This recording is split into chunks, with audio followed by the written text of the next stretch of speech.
함께 봉독하도록 하겠습니다. 시작. 무릇 멍에 아래에 있는 종들은 자기 상전들을 범사에 마땅히 공경할 자로 알지니 이는 하나님의 이름과 교훈으로 비방을 받지 않게 하려 함이라. 믿는 상전이 있는 자들은 그 상전을 형제라고 가볍게 여기지 말고 더 잘 섬기게 하라. 이는 유익을 받는 자들이 믿는 자요 사랑을 받는 자임이라. 너는 이것들을 가르치고 권하라. 아멘. 오늘은 종들에 관한 교훈이라는 제목으로 말씀을 전하도록 하겠습니다. 바울 사도는 디모데에게 앞서 과부들을 대할 때 어떻게 해야 되는지에 대해서 가르쳐 주었고, 또 이어서 장로들을 대할 때는 어떻게 해야 되는지에 대해서 가르쳐 주었습니다. 그리고 6장으로 넘어오면서 1절과 2절, 오늘 본문에서는 종들에게 그들이 섬기고 있는 상전들을 대할 때 어떤 자세를 취해야 되는지를 가르쳐주고 있습니다. 1절을 보시면 무릇 멍에 아래 있는 종들은 자기 상전들을 범사에 마땅히 공경할 자로 알지니 이는 하나님의 이름과 교훈으로 비방을 받지 않게 하려 함이라. 초대교회에는 노예 신분의 교인들이 많았습니다. 그래서 종들에 관한 교훈을 특별히 준비를 해주고 있습니다. 그런데 먼저 아셔야 할 것은 성경이 노예 제도를 어떻게 보고 있느냐라는 거예요. 성경은 노예 제도를 불법으로 간주합니다.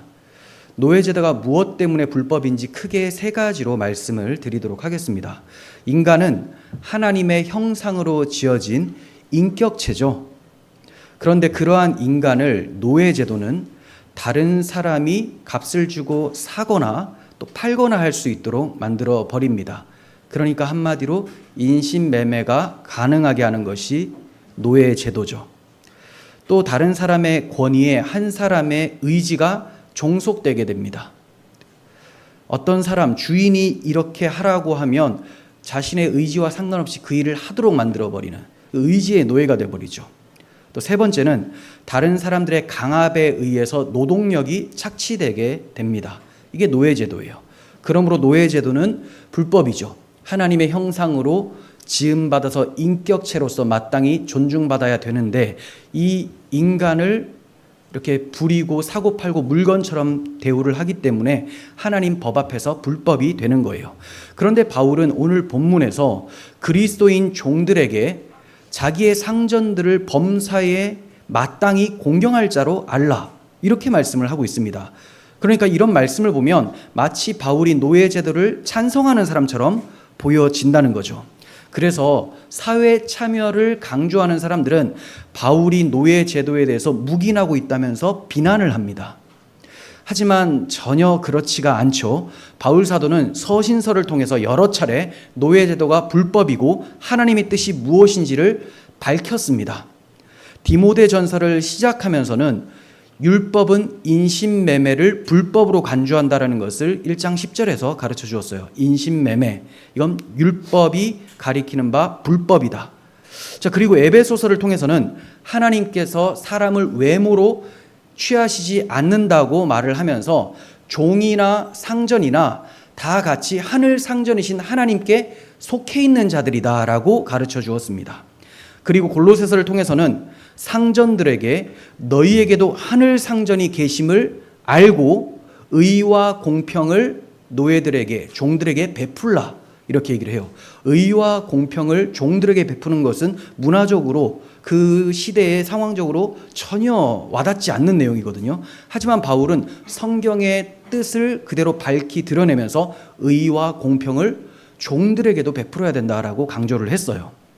그렇습니다. 성경은, 그리고 바울은 노예 제도를 분명히 불법으로 간주를 하고 있었습니다. 그러면 의문이 들어요. 왜 예수님과 바울을 비롯한 다른 사도들이 이런 불법적인 노예 제도를 즉각적으로 전면적으로 폐지하라고 요구를 하지 않으셨는가 하는 점이라는 거죠. 주된 이유는 노예 제도가 헬라 로마 사회 구조에 뿌리 박혀 있었기 때문에 갑작스러운 변화로 인해서 야기될 수 있는 부작용을 피하면서 복음의 능력으로 사랑의 능력이죠. 복음의 능력으로 점진적으로 폐지되도록 목표를 했다고 할 수가 있는 거예요. 당시 역사적, 사회적 배경을 알 필요가 있습니다. 당시에 부유한 사람들은 누구나 노예를 거느리고 있었습니다. 그리고 매우 부유한 사람들의 경우에는 수백 명의 노예도 있었다고 해요. 당시 로마 인구의 3분의 1에 달하는 수가 노예였다고 합니다. 대략 5천만 명 정도가 노예였어요. 로마에 이처럼 노예가 많았던 이유는 전쟁을 통해서 패전국으로부터 노예를 확보하거나 또는 주위의 약소국들로부터 돈을 주고 노예를 사오기도 했습니다. 그리고 로마의 자유민들 중에 빚을 청산하지 못한 경우에 노예로 팔려가게 되고 또 죄를 범하면 노예로 전락하게 되었습니다.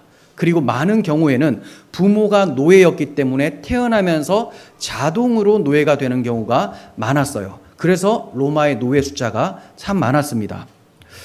로마의 노예들은 집안일을 하거나 농장 일을 하거나 그리고 교사나 군사, 의사, 요리사, 지배인, 이발사 여러 가지 직업을 가지고 있었습니다.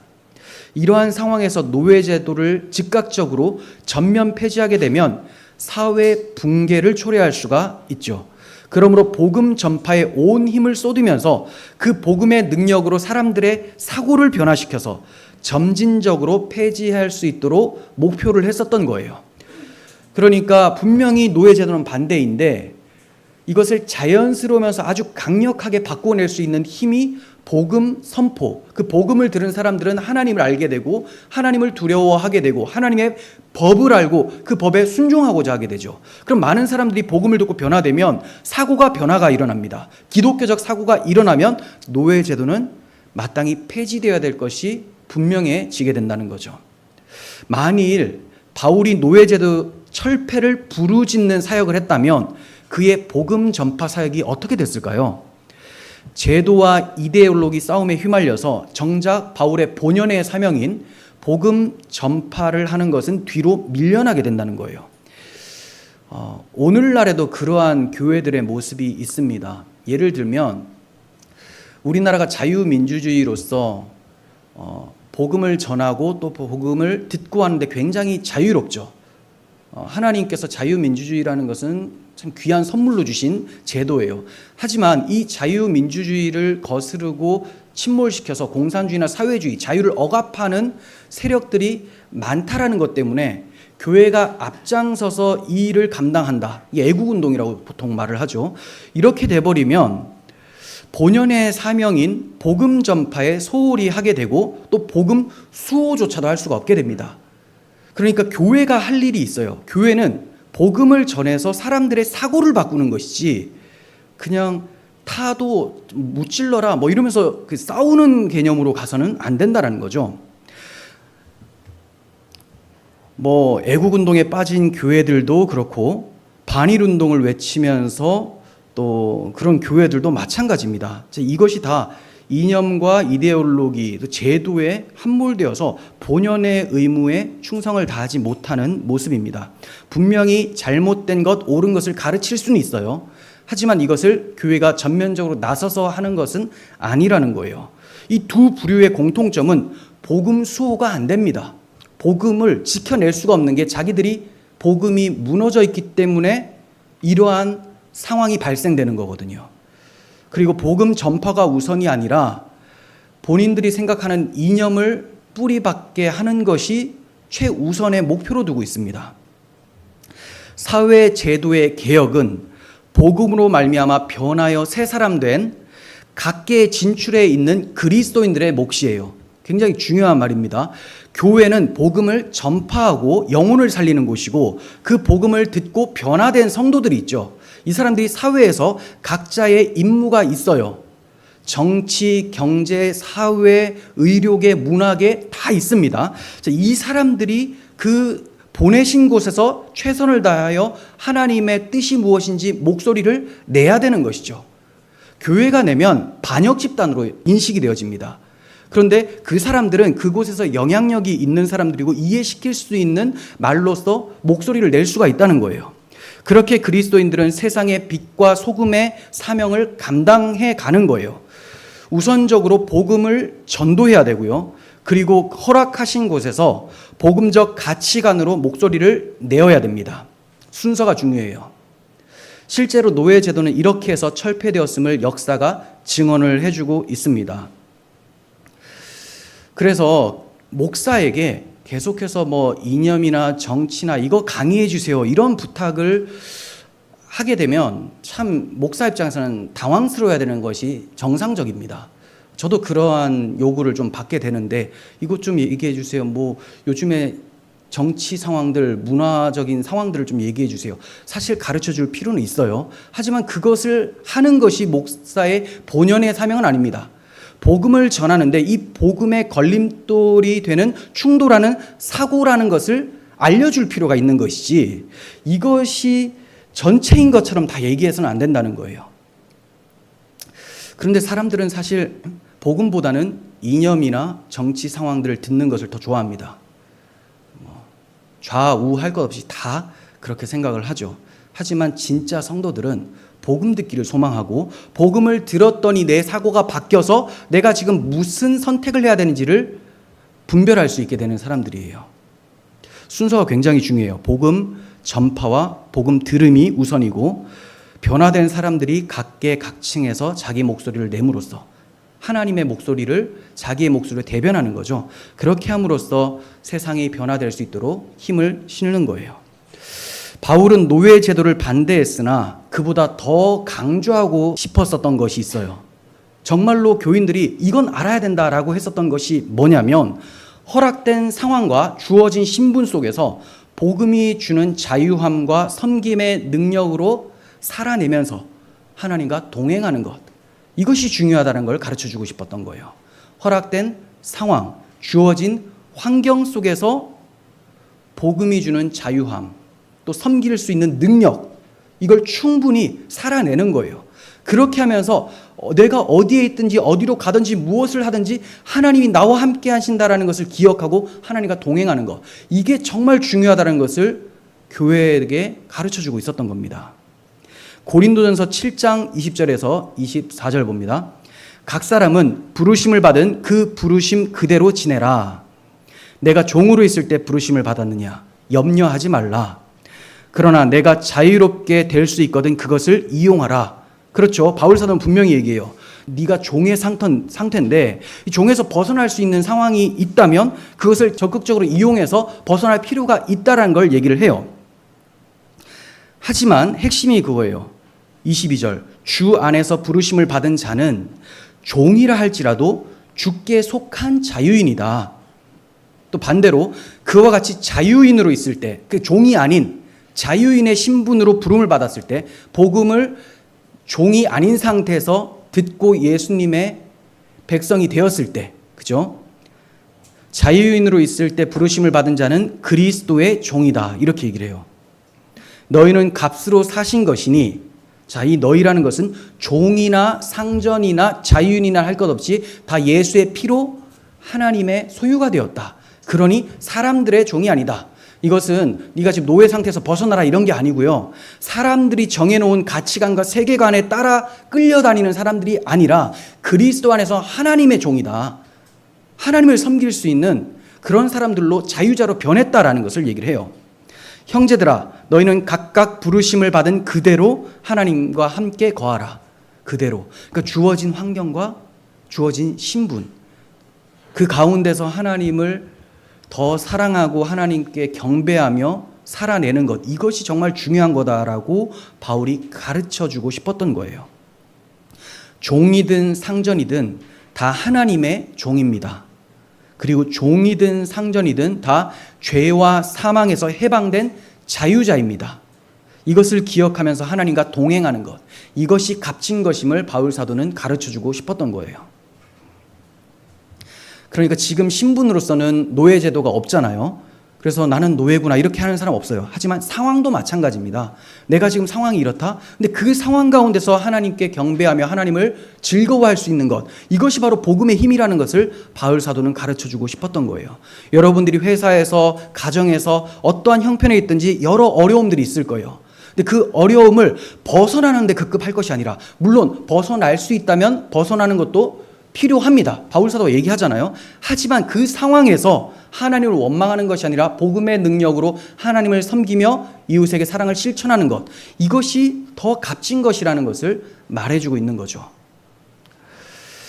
바울은 그리스도인 종들이 상전을 공경해야만 하는 이유에 대해서 하나님의 이름과 교훈으로 비방을 받지 않게 하려 합니다. 이렇게 말씀을 해줍니다. 하나님의 이름과 교훈이 비방받지 않도록 하기 위해서 상전을 공경해야 된다. 자, 첫 번째 이유를 하나님의 이름이 비방받지 않도록이라고 얘기를 했어요. 하나님의 관심사는 하나님의 이름입니다. 하나님의 이름이라는 말은 달리 표현하면 하나님의 영광에 있다라는 거예요. 이름에는 하나님의 능력과 하나님의 속성과 성품이 드러나기 때문에 그것을 하나님의 영광이라고 바꾸어서 설명할 수가 있습니다. 이스라엘은 바벨론 포로로 끌려가게 되었어요. 그때 하나님께서 바벨론 포로로 끌려간 자들을 되찾아오시려고 하시는데, 그 이유가 뭐냐면 내 이름이 더럽혀졌기 때문에 내 이름의 회복, 영광의 회복을 위해서라도 너희들 다시 회복시켜 주겠다. 가나안 땅으로 다시 돌아오게 해주시겠다. 이렇게 말씀해 주십니다. 에스겔 36장 20절을 보시면 그들이 잃은 바 그 여러 나라에서 내 거룩한 이름이 그들로 말미암아 더러워졌나니 곧 사람들이 그들을 가리켜 이르기를 이들은 여호와의 백성이라도 여호와의 땅에서 떠난 자라 하였습니다. 그러니 이방인들이 이스라엘 백성들을 포로로 삼아서 어떻게 비난하냐면, 야, 이 이스라엘 백성들은 하나님을 섬긴다고 하는데 저 하나님이 얼마나 능력이 없고 얼마나 무심한지 자기 백성도 지키지 않고 추방시켜버려서 우리 땅으로 들어와 버렸다. 그러니까 얼마나 하나님이 무능하냐라고 지금 비방을 한다는 거예요. 그러니까 하나님이 속상하겠죠. 저것들이 자기들이 지금 잘나서 이스라엘 백성들을 포로로 취한 게 아니라 하나님이 자기 백성을 훈련시키기 위해서 회초리를 댄 건데 자기들이 힘이 있어서가 아닌데 저렇게 교만하게 하나님께 대항을 한다는 거죠. 그래서 하나님의 명예를 되찾기 위해서라도 이스라엘 백성들을 때가 차면 가나안 땅으로 돌아오게 하신다는 거예요. 하나님께서는 자기 영광을 위해서, 자기 이름을 위해서 자기 백성을 회복시켜 내시는 거예요. 하나님의 성품이 행하신 일을 통해서 나타나게 되면 하나님의 영광이 나타났다라고 해요. 다시요. 영광이 뭐냐? 하나님의 성품이 하나님의 행하신 일을 통해서 드러나는 것. 이걸 하나님의 영광이 나타났다라고 해요. 그러면 궁금한 게 하나님의 성품이 뭡니까? 성품이 행하신 일로 드러나는 게 영광이라면 먼저 우리가 알 것은 하나님의 성품이죠. 하나님의 성품은 여러 가지가 있지만 대표적으로 공의와 사랑입니다.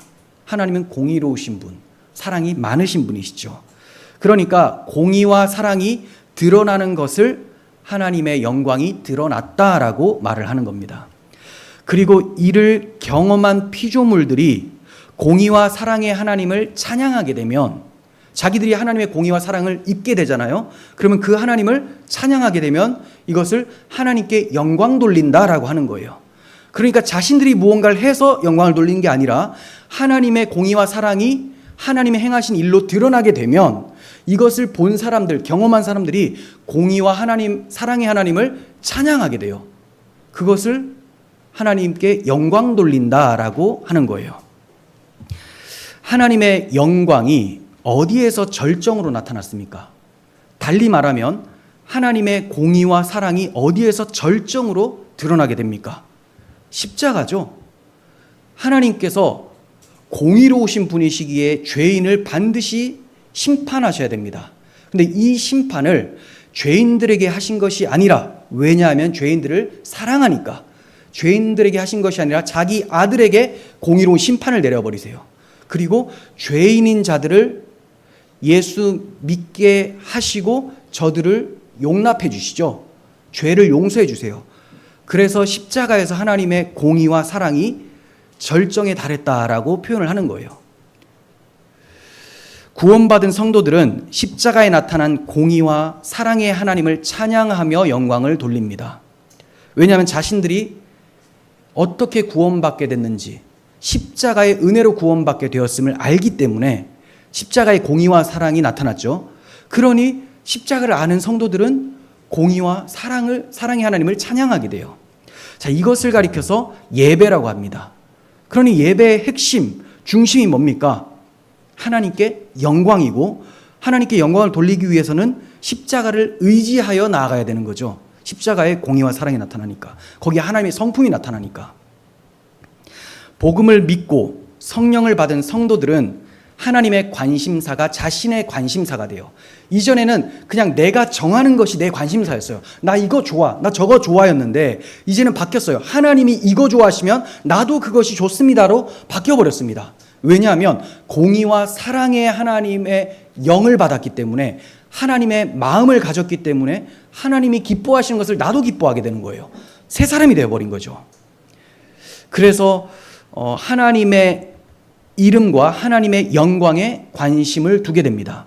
하나님의 관심이 자기 이름과 자기 영광에 있기 때문에 하나님 백성의 관심도 하나님의 이름과 하나님의 영광에 있습니다. 바울의 관심사도 하나님의 이름에 있었죠. 그래서 그리스도인 종들이 상전을 공경해야 되는 이유도 하나님의 이름 때문이다라고 얘기를 하고 있는 거예요. 주님께서도 하늘에 계신 우리 아버지여, 이름이 거룩히 여김을 받으시오며 하고 기도를 하라고 가르치실 때 성도들의 관심사가 하나님의 이름에 있어야 된다는 것을 가르쳐 주신 거예요. 그래서 제일 먼저 기도할 때 하늘에 계신 우리 아버지요, 이름이 거룩히 여김을 받으시오며, 주님의 관심사가 하나님의 이름에 있었어요. 하나님께 영광, 아버지께 영광. 자기가 십자가에서 모든 죄를 대속하는 것이 아버지께 영광이기 때문에, 공의와 사랑이 드러나는 것이기 때문에 기꺼이 순종하셨죠. 마찬가지로 그리스도 예수의 영을 받은 사람들은 아버지께 영광, 아버지의 이름을 위해 사는 것이 최대 관심사가 되어야 된다는 거예요. 여러분, 우리는 무엇 때문에 일을 하고, 무엇 때문에 말을 하고, 무엇 때문에 어떤 사명을 감당하고 있습니까? 그것은 다 하나님의 이름, 하나님의 영광을 위해서라는 거죠. 내가 하고 있는 일, 내가 지금 이 글을 왜 보고 있고, 이 말을 왜 하고 있고, 이 사람을 만나서 하고 있는 이 목적이 뭐냐, 그걸 잊어서는 안 돼요. 최대 관심사, 하나님께 영광이 되어야 됩니다. 그리고 그리스도인 종들이 상전을 공경해야 되는 두 번째 이유에 대해서 바울 사도는 교훈이 비방받지 않도록 하기 위함이다라고요. 여기서 교훈은 사도들의 교훈인데 큰 틀에서는 복음입니다. 그리고 조금 더 세부적으로 들어가면 복음에 합당한 삶을 가르치는 서신서의 내용들이죠. 네. 자, 이러한 복음 진리, 복음의 가르침들이 비방받지 않도록 하기 위해서 상전들을 잘 공경해야 된다. 종이 상전을 공경하지 않으면 사도들의 가르침에 대해서 사회의 사람들은 불평을 하게 되고 불신을 하게 될 거예요. 저 예수 믿고 나니까 이제 맘먹으려고 한다. 예수 믿고 나니까 게을러지는 것 같다. 이래버리면 저들의 가르침, 사도들의 가르침, 복음에 대해서 귀를 기울이지 않습니다. 오히려 적대감을 갖게 되죠. 하지만 반대로 상전을 존경하면 이교도인 종들과 대조되게 되고, 또 그 결과 교훈이 비방받는 것이 아니라 도리어 알고 싶도록 궁금증이 발생하게 됩니다. 야, 이 예수 믿는 종들은 저 게으른 종들하고는 좀 다르네. 도대체 뭘 듣길래 이런 자세로 바뀌어지게 될까? 궁금하게 되죠. 그러면 전도의 문이 또 열리게 되어지는 거죠. 그래서 우리는 하나님의 이름과 복음을 위해서 신중하게 행해야 됩니다. 또 세 번째 이유는 모든 인간은 하나님의 형상으로 지음받았기 때문이에요. 공경이라는 단어는 티메라는 원어인데요, 가치, 값, 영의 존경이라는 의미의 단어입니다. 그러니까 상전들을 가치 있게 대하라, 값 있게 대하라, 영예롭게 대하라, 이런 표현이에요.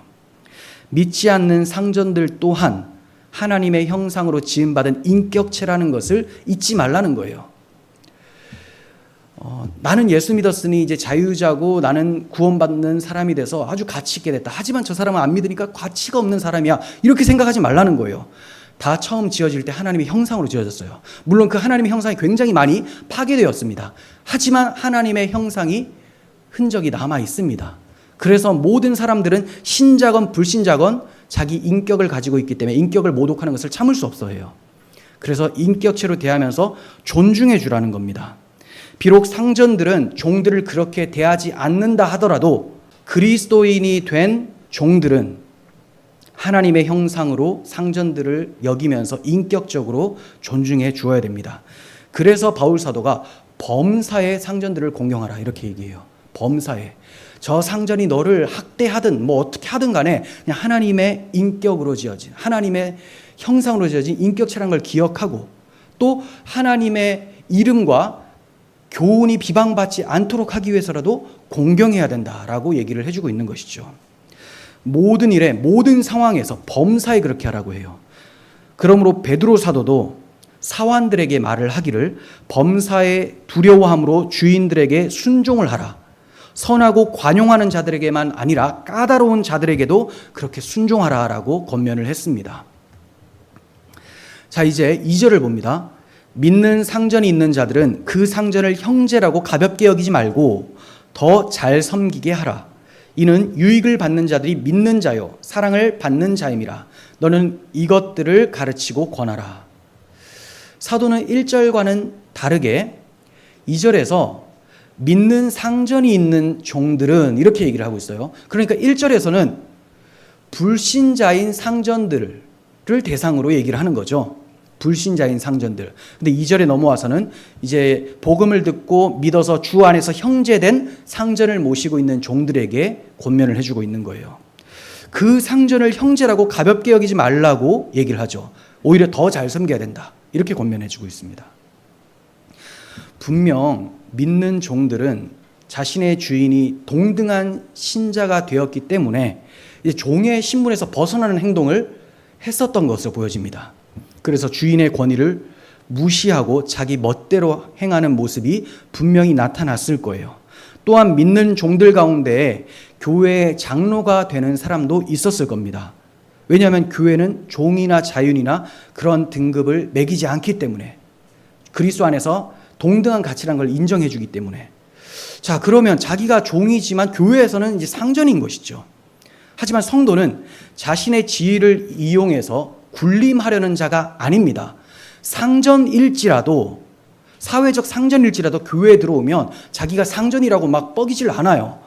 그런데 종인데 자기가 장로가 되거나 어떤 직분을 받았다고 해서 자기가 그 사람들을 위해서 군림하게 된다는 것이 얼마나 기독교적 정신에서 위배가 되는 행동입니까?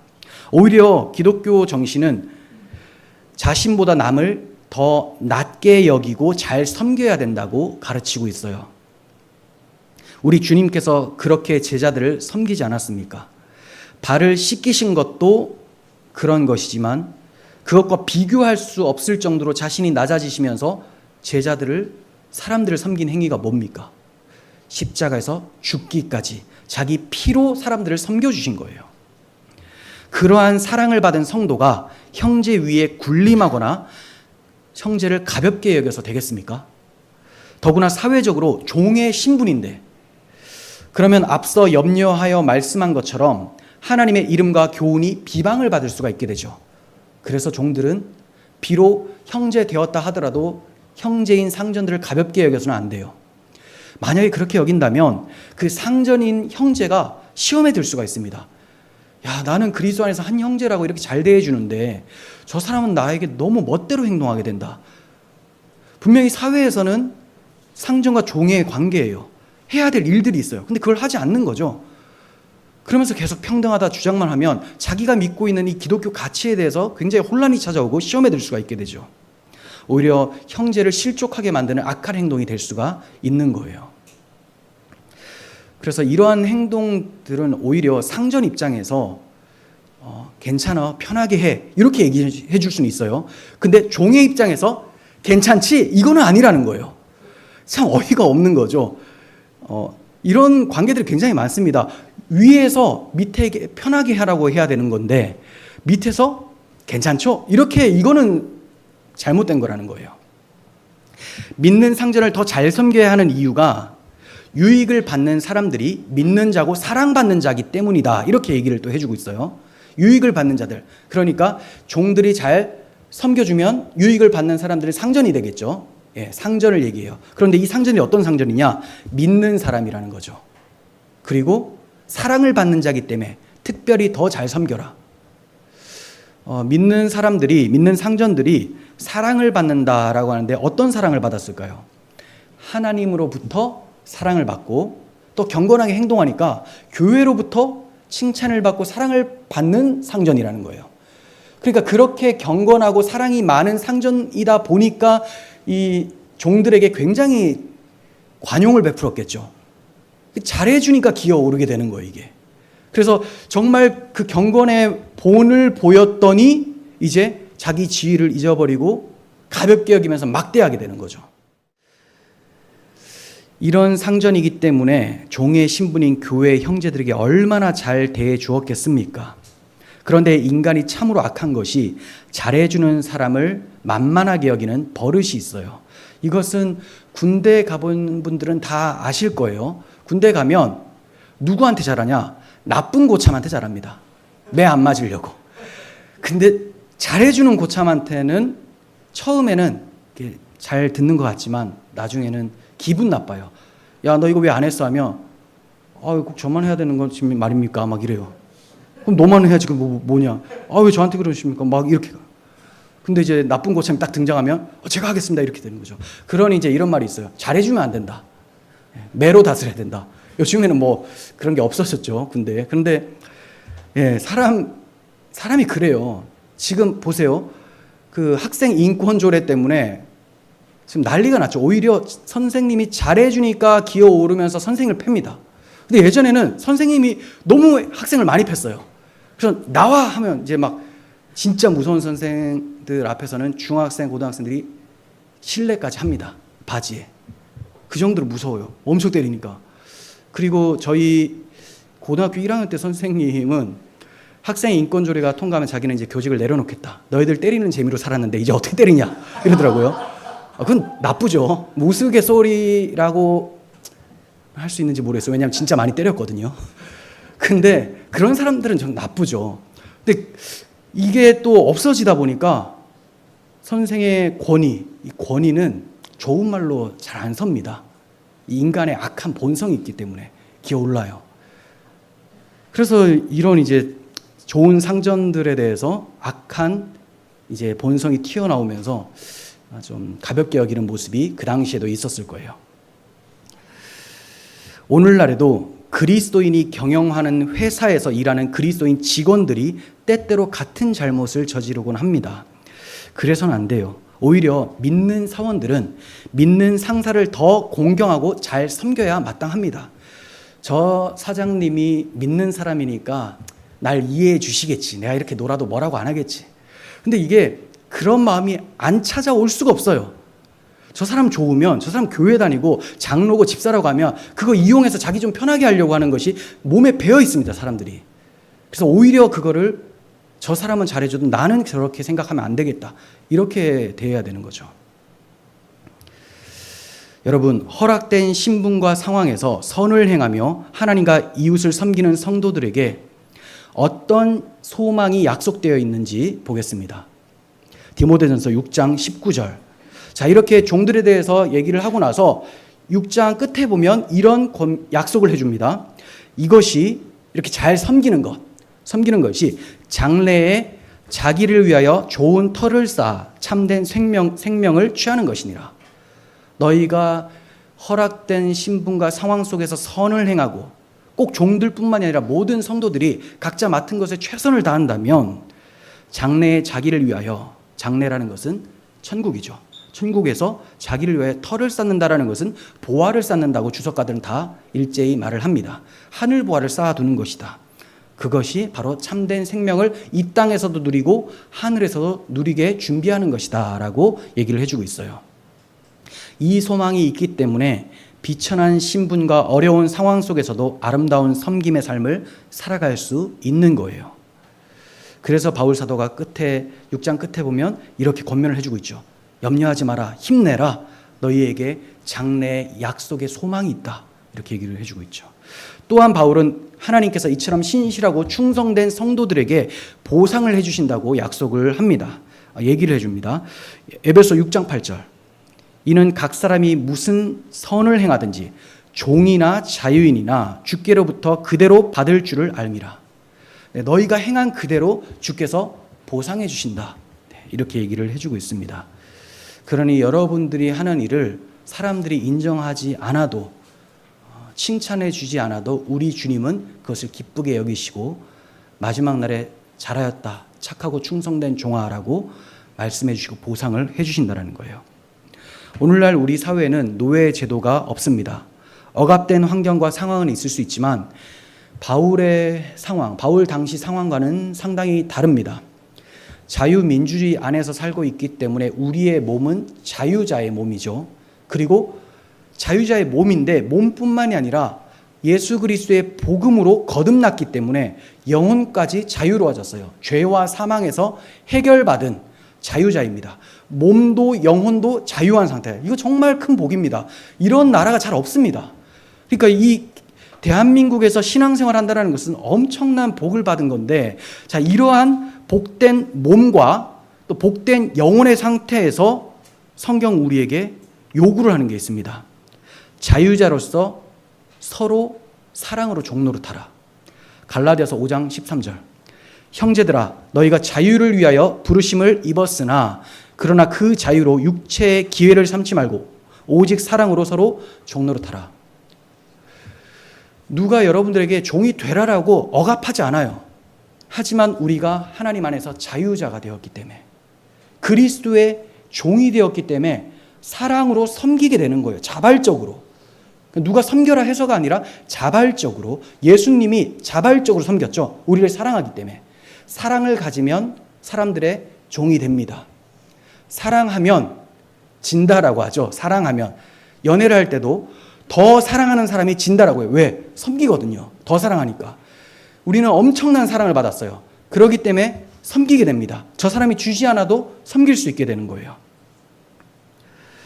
이러한 삶을 살아간다면 우리를 통해서 주님의 이름이 영광을 받을 것이고 복음이, 주의 교훈이 빛나게 될 것입니다. 바울은 디모데에게 너는 이것들을 가르치고 권하라 라고 말씀합니다. 이것들, 이건 지금까지 바울이 많이 말씀을 했던 교훈들이죠. 복음과 복음에 합당한 삶에 대해서 교회 안에서 어떻게 행해야 되는지 이것들을 잘 가르치고 권하라고 해요. 바울이 교훈한 바를 젊은 목회자 디모데는 늘 기억을 하고 성도들에게 가르쳐야 됐습니다. 왜 가르치고 권해야 되느냐? 우리 인간 본성이 이걸 거부하거든요. 자기 편하기를 원하거든요. 그래서 계속 가르치고 권면해야지, 정말 하나님의 뜻이 무엇인지 내가 잊지 말아야 되겠다. 하나님 뜻대로 살아야 되겠다. 이런 생각이 찾아오게 되는 거예요. 그래서 부지런히 가르치고 부지런히 권면을 해야 됩니다. 바울은 지금까지 과부, 장로, 종에 대한 교훈을 했습니다. 세 그룹에 대해서 교훈할 때마다 공통점이 있어요. 존경하라는 거예요. 존대하라, 공경하라, 존경하라. 교회는 과부들을 존대하고 돌봐야 된다고 가르쳤죠. 잘 다스리는 자들에게는 배나 존경으로 답하라라고 얘기를 해주었습니다. 그리고 종은 상전을 마땅히 공경할 자로 알라라고 했습니다. 성경 여러 곳에서 사람을 대할 때 공경해야 된다, 존경해야 된다라고 말씀을 하고 있습니다. 그리스도 안에서 한 형제 자매가 된 사람들은 물론이고 믿지 않는 불신자를 할지라도 잘 존경해야 된다라고 가르쳐주고 있어요.